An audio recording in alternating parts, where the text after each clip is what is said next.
Barpeta road पुलिसा फिन आरोबाव ड्राग्सनि फालांगि खालामग्रा सानै दायनिगिरिफोरखौ हमदों। बे हमजानाय सानै दायनिगिरिफोरजों लोगोआव ड्राग्सजों आबुंमोन 22 कन्टेनारबो हमफानो मोननाय जादों। ड्राग्सनि बिबाङा गासै 32.57 ग्राम।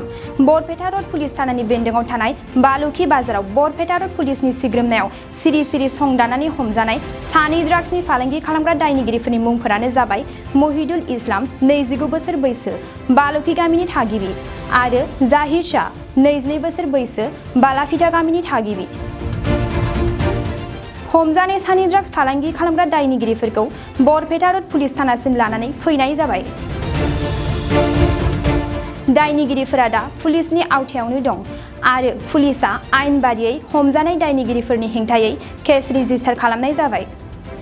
बरपेटा रोडनिफ्राय अनजय बसुमतारीनि खौरां।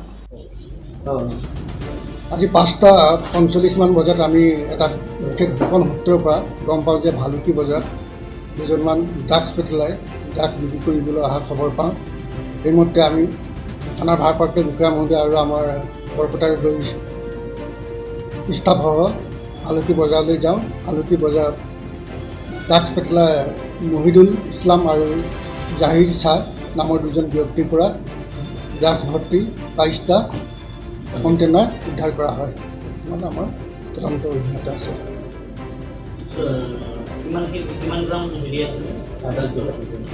32.58 গ্ৰাম।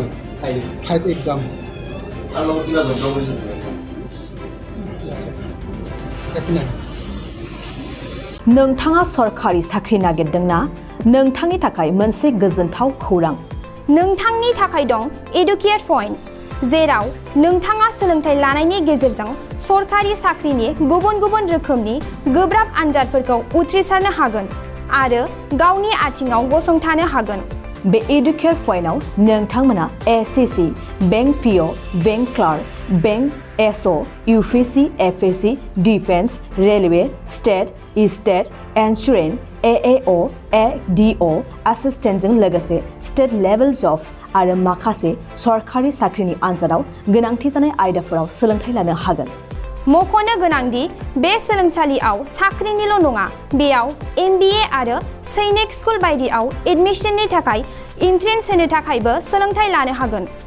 बे सोलोंसालियाव गाहाम थाखो खथानि सुबिदा दं आरो सम मथे नोंथांनि सोलोंथाइखौ बे सोलोंसालियाव होनाय जागोन। बेखौबो मिथिनांगोन दि बे एडुकेट पइन्टआव सोलोंथाइ लानानै बावैसो 2021-22 इं मायथाइनि एसएससि GDनि आनजादाव गासै 11 सा सोलोंसाफोरा उथ्रिसारनो हादों। बारा नङा, गासै 15,000 रांजोंनो नोंथाङा बे सोलोंसालियाव 6 दानसिम सोलोंथाइखौ लानो हागोन। बे सोलोंसालिया क'क्राझार, बरपेटा रोड, गवालपारा आरो बङाइगावआवबो दं। क'क्राझाराव सोलोंथाइ लानो गोसो गुदुं जानाय सुबुंफोरा 700-2626133 9101536360 700-2626133 9101536360